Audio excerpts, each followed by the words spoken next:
जय सिया राम जय जय राम।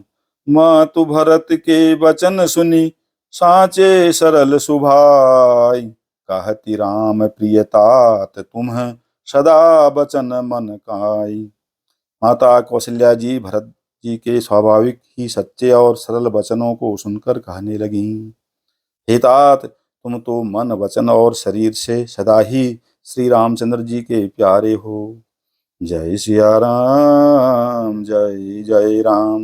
मंगल भवन मंगल हारी, द्रवहु सुदशरथ अजिर विहारी। राम प्राण हूँ तै प्राण तुम्हारे, तुम रघुपति ही प्राण हूँ तै प्यारे। विदु विष चवै श्रवै हिमु आगी, होई बारी चर बारी विरागी। श्री राम तुम्हारे प्राणों से भी बढ़कर प्राण प्रिय हैं, और तुम भी श्री रघुनाथ को प्राणों से भी अधिक प्यारे हो। चंद्रमा चाहे विष चुआने लगे और पाला आग बरसाने लगे, जलचर जीव जल से विरक्त हो जाएं। भय ज्ञान बरु मिटे न मोहु, तुम राम ही प्रतिकूल न होहु। मत तुम्हारे यहु जो जग कहही, सो सपने हो सुख सुगति न लहही। और ज्ञान हो जाने पर भी चाहे मोह न मिटे, पर तुम श्री रामचंद्र जी के प्रतिकूल कभी नहीं हो सकते। इसमें तुम्हारी सम्मति है। जगत में जो कोई ऐसा कहते हैं, वे स्वप्न में भी सुख और शुभ गति नहीं पावेंगे। अस कही मातु भरतु ही लाए, थन पय स्रवहि नयन जल छाए। करत बिलाप बहुत यही भांति, बैठे ही बीती गई सब राती। ऐसा कहकर माता कौशल्या ने भरत जी को हृदय से लगा लिया। उनके स्तनों में दूध बहने लगा और नेत्रों में प्रेमाश्रुओं का जल छा गया। इस प्रकार बहुत विलाप करते हुए सारी रात बैठे बैठे ही बीत गई। वामदेव वशिष्ठ तब आए, सचिव महाजन सकल बुलाए। मुनि बहु भांति भरत उपदेशे, कही परमारथ बचन सुदेशे। तब वामदेव जी और वशिष्ठ जी आए। उन्होंने सब मंत्रियों तथा महाजनों को बुलवाया। फिर मुनि वशिष्ठ जी ने परमार्थ के सुंदर समयानुकूल वचन बोल कहकर बहुत प्रकार से भरत जी को उपदेश दिया। तात हृदय धीरज धरहु, करहु जो अवसर आज। उठे भरत गुर बचन सुने, करन कहे सब साज। वशिष्ठ जी ने कहा, हे तात, हृदय में धीरज धरो और आज जिस कार्य के करने का अवसर है उसे करो। गुरु जी के वचन सुनकर भरत जी उठे और उन्होंने सब तैयारी करने के लिए कहा।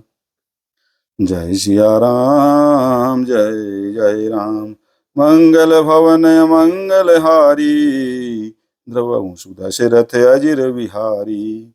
नृपतनु वेद विदित अनवावा, परम विचित्र विमान बनावा।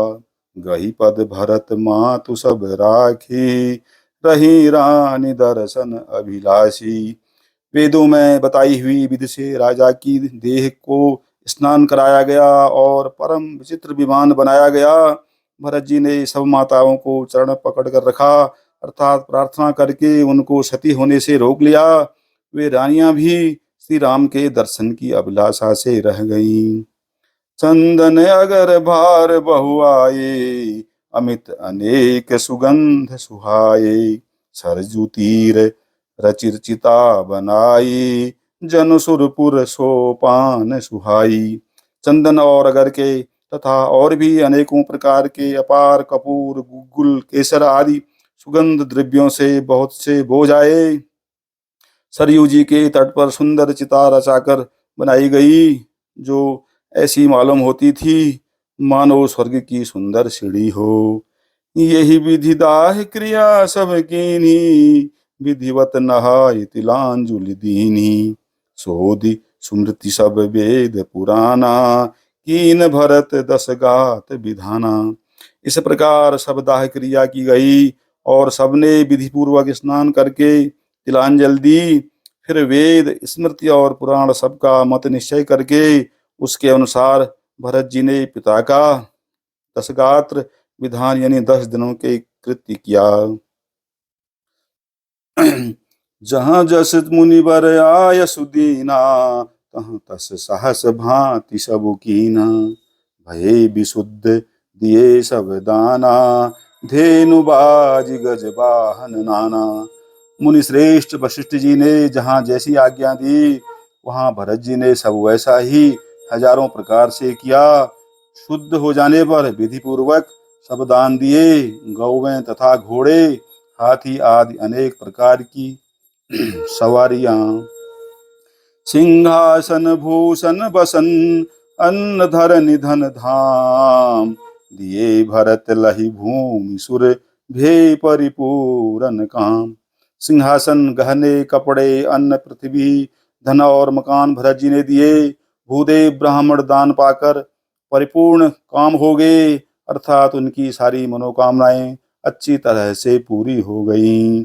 जय सिया राम, जय जय राम। मंगल भवन अमंगल हारी, द्रवहु सुदशरथ अजिर बिहारी। पितु हित भरत कीनि जसि करनी, सो मुख लाख जाई नहीं बरनी। सुदिन सोधि मुनिवर तब आए, सचिव महाजन सकल बुलाए। पिताजी के लिए भरत जी ने जैसी करनी की, वह लाखों मुखों से भी वर्णन नहीं की जा सकती। तब शुभ दिन शोध कर श्रेष्ठ मुनि वशिष्ठ जी आए और उन्होंने मंत्रियों तथा सब महाजनों को बुलवाया। बैठे राजसभा सब जाई, पठे बोली भरत दो भाई। भरत वशिष्ठ निकट बैठारे, नीति धर्ममय वचन उचारे। सब लोग राजसभा में जाकर बैठ गए। तब मुनि ने भरत जी तथा शत्रुघ्न जी दोनों भाइयों को बुलवा भेजा। भरत जी को वशिष्ठ जी ने अपने पास बैठा लिया और नीति तथा धर्म से भरे हुए वचन कहे। प्रथम कथा सब मुनिवर बरनी, कई कुटिल कीन्ही जसि करनी। भूप धर्म व्रतु सत्य सराहा, जेहि तनु परिहरि प्रेम निवाहा। पहले तो कैकई ने जैसी कुटिल करनी की थी, श्रेष्ठ मुनि ने वह सारी कथा कही। फिर राजा के धर्मव्रत और सत्य की सराहना की, जिन्होंने शरीर त्याग कर प्रेम को निवाहा। कहत राम गुणशील स्वभाव, सजल नयन पुल क्यों मुनि राऊ। बहुरी लखन सिय प्रीति बखानी, शोक स्नेह मगन मुनि ज्ञानी। श्री रामचंद्र जी के गुणशील और स्वभाव का वर्णन करते करते तो मुनिराज के नेत्रों में जल भर आया और वे शरीर से पुलकित हो गए। फिर लक्ष्मण जी और सीता जी के प्रेम की बड़ाई करते हुए ज्ञानी मुनि शोक और स्नेह में मग्न हो गए। सुनहु भरत भावी प्रबल, बिलखि कहे मुनिनाथ। हानि लाभ जीवन मरनो, जसो अप जसो विधि हाथ।